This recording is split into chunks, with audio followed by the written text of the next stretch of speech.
उसके बाद एक बार बॉम्बे में अपने बड़े बेटे के पास आए थे। बबुलनाथ के सामने सतगुरु सदन में उनका निवास था। जैसे ही वहां पर आए तो बबुलनाथ मंदिर से एक पंडित जी आते थे गीता पाठ सुनाने के लिए, और गीता पाठ सुन रहे थे कि अचानक एक ऐसी खींच हुई दिव्य अनुभव की ओर। पहली बार जीवन में ऐसा हुआ कि पिताश्री जी सत्संग छोड़ करके उठे और अपने कमरे में गए। उनके बड़े बेटे की बहू ने सोचा आज पिताश्री जी को शायद कोई तकलीफ तो नहीं हो रही है, वो पीछे पीछे गई।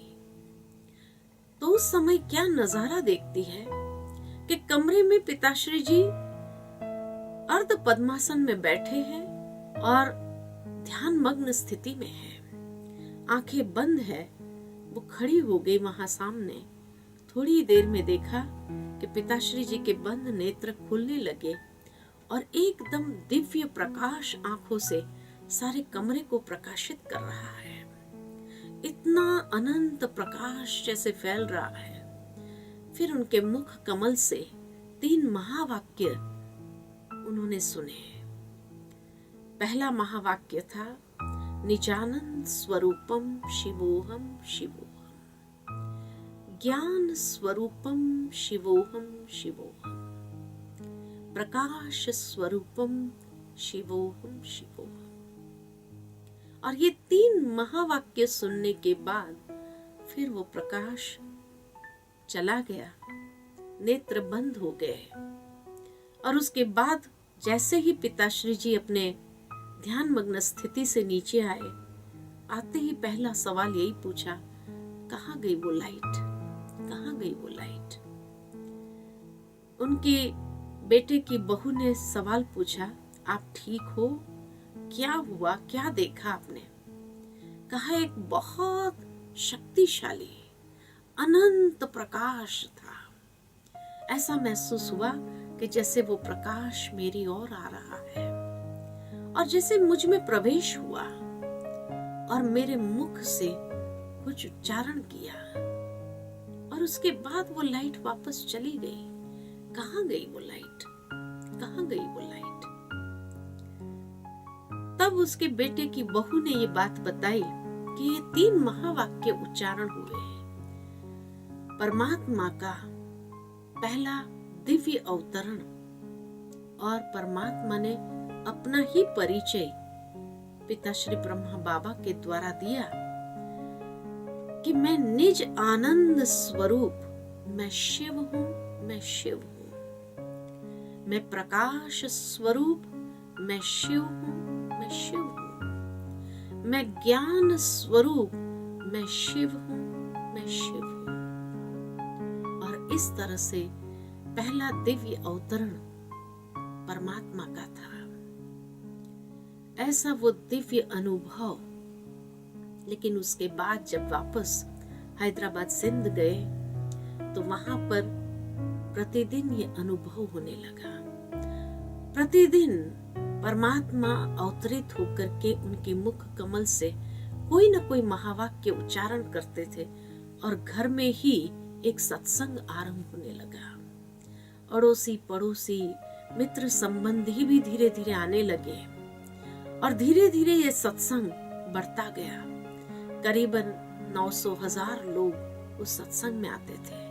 लेकिन ये सत्संग की विशेषता थी, जो भी इस सत्संग में आता था उन्हें कोई न कोई दिव्य अनुभव होता था।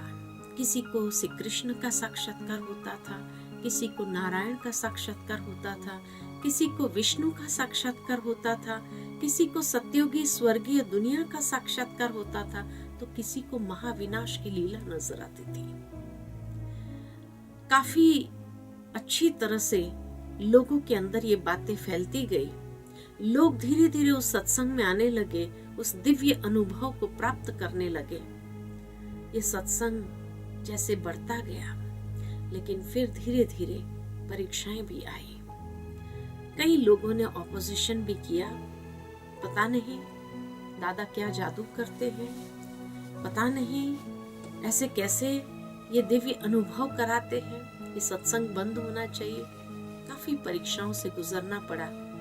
उसके बाद पिताश्री जी हैदराबाद से कराची आए और सोचा कि अगर परमात्मा को ये दिव्य कार्य करना है, एक दैवी दुनिया की स्थापना करनी है, तो बड़ों को सुधारने से तो अच्छा रहेगा छोटे छोटे बच्चों के अंदर ये दैवी संस्कारों को सींचा जाए, ताकि आने वाले समय में यही आधार मूर्त बने। इसीलिए उन्होंने एक बोर्डिंग स्कूल खोला कि जिस बोर्डिंग स्कूल के अंदर आध्यात्मिक शिक्षा के साथ साथ उन्हें दुनिया की पढ़ाई भी पढ़ाई जाने लगी। उस बोर्डिंग स्कूल में लगभग 350 बच्चे थे, अलग अलग स्थानों से आए हुए, कोई हैदराबाद से, कोई कराची से, ऐसे लगभग 350 बच्चे। और उस बोर्डिंग स्कूल में उन बच्चों की संभाल करने के लिए कुछ माताएं बहनों को भी रखा गया था। उसी बीच पार्टीशन का समय आया और जैसे ही हिंदुस्तान पाकिस्तान का पार्टीशन होने लगा, काफी लड़ाइयां चलने लगी, तो जो उन बच्चों के माता पिता थे वो बिना बच्चों के लिए ही सब भागने लगे। ये 350 बच्चे पिताश्री जी के पास रह गए। 4 दीवारी के अंदर उनको इतना सुरक्षित रीति से रखा गया। सबके माता पिता तो चले गए थे। पार्टीशन के समय काफी हलचल मची थी, परंतु एक कलेक्टर ने बहुत सहयोग दिया कि बच्चों को कुछ भी नहीं होना चाहिए, और इसीलिए सब्जी, अनाज, दूध आदि सब घर पहुंचाते थे। काफी सहयोग देने के बाद 14 साल की ये तपस्या रही, 1937 से लेकर के 1950 तक 14 साल की गहन तपस्या, क्योंकि एक ही साल के अंदर ये छोटा सा बोर्डिंग स्कूल खुला था 1937 में, और 1950 तक कराची में रहे। उसके बाद परमात्मा का दिव्य संदेश प्राप्त हुआ कि भारत अविनाशी भूमि है, जहां से आध्यात्मिकता का प्रकाश सारे विश्व में फैलना है। इसीलिए आपको अभी सबको लेकर के भारत जाना होगा, एक पहाड़ी पर, ऊंचाई पर, जहां से सारे विश्व के अंदर इसका संदेश फैलेगा। तब पिताश्री जी कराची से माउंट आबू आए और माउंट आबू में भरतपुर राजा की कोठी हायर की गई, जहां 350 बच्चों को रखना आसान था, और इसीलिए उस कोठी को लेकर के कुछ समय वहां पर रहे। लेकिन कराची एक समुद्र किनारे था, काफी गर्मी थी। माउंट आबू उस समय काफी सर्दी थी। सोर्स इनकम का कोई था नहीं। जो पिताश्री जी के पास कमाया हुआ था वही था, उसी से 350 बच्चों की परवरिश होती रही। इतना अखुट धन था, परंतु 350 बच्चों को 14 साल पाला और राजकुमार राजकुमारियों की तरह पाला। लेकिन धीरे धीरे परीक्षा तो आएगी कि ईश्वर पर कितनी निश्चय बुद्धि है। इस ईश्वरीय विश्वविद्यालय के 4 स्तंभ, आध्यात्मिक ज्ञान, सहज राजयोग, दिव्य गुणों की धारणा, और चौथा था ईश्वरीय सेवा। तब जब सुरक्षित रीति से माउंट आबू आ गए, तो जिन बच्चों के माता पिता भारत में थे उन्हें मालूम पड़ा कि हमारे बच्चे सुरक्षित आ गए हैं। तब उन्होंने पत्र लिखा कि हम अपने बच्चों से मिलना चाहते हैं। पिताश्री जी ने उन बच्चों को भेजा। वो बच्चे जाना तो नहीं चाहते थे, क्योंकि एक सात्विक जीवन जीने की आदत पड़ी हुई थी, और जब उन घरों में गए तो काफी राजसिक तामसिक वातावरण को महसूस किया। लेकिन पिताश्री जी की आज्ञा थी कि नहीं, आप ईश्वरीय सेवा अर्थ जा रहे हो। जो आपने 14 साल में ज्ञान अपने जीवन में पाया है, उन ज्ञान रत्नों को बांटने का समय आया है। और इसीलिए जब वो गए, ज्ञान की मीठी मीठी बातें सुनाने लगे सबको, बहुत अच्छा लगा। फिर कुछ समय रहने के बाद जब उन्होंने कहा हम वापस जाते हैं, तब उन्होंने कहा कि नहीं, ऐसी ज्ञान की बातें तो हम रोज सुनना चाहते हैं। तब पिताश्री जी ने कहा किसी के घर में नहीं, अलग अगर आश्रम होगा जहाँ पर सब कोई आ सकता है, इसीलिए अलग आश्रम खोला गया। सबसे पहला आश्रम हमारा दिल्ली, लखनऊ, कानपुर और मुंबई, अमृतसर, ऐसे 5 स्थानों पर विशेष पहली शाखाएं खुली। काफी लोग धीरे धीरे उस आध्यात्मिक ज्ञान का श्रवण करने लगे, बहुत अच्छा लगने लगा, जीवन बनने लगा। और जैसे जैसे उस जीवन को इन बातों से सींचते गए तो बहुत सशक्त होते गए। ऐसे पहली ब्रांचेस खुली और धीरे धीरे फिर उसके बाद सारे विश्व के अंदर बढ़ता गया।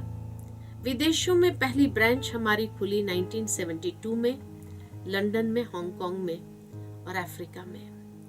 और उसके बाद फिर तो अनेक स्थानों पर जैसे जैसे निमंत्रण मिलता गया, स्थान खुलते गए और वहाँ लाखों भाई बहनें अपने जीवन को आध्यात्मिक ज्ञान से संवारते जा रहे हैं, अपने जीवन को बहुत सुंदर तरीके से सींचते जा रहे हैं। और आज करीबन 9 लाख जितने भाई बहनों ने अपने जीवन को आध्यात्मिक सशक्तिकरण करते हुए ज्ञान, योग, धारणा और सेवा से अपने जीवन को चला रहे हैं। तो इस तरह से ये ईश्वरीय विश्वविद्यालय आज इतना विशाल वट वृक्ष बनता गया। ओम शांति।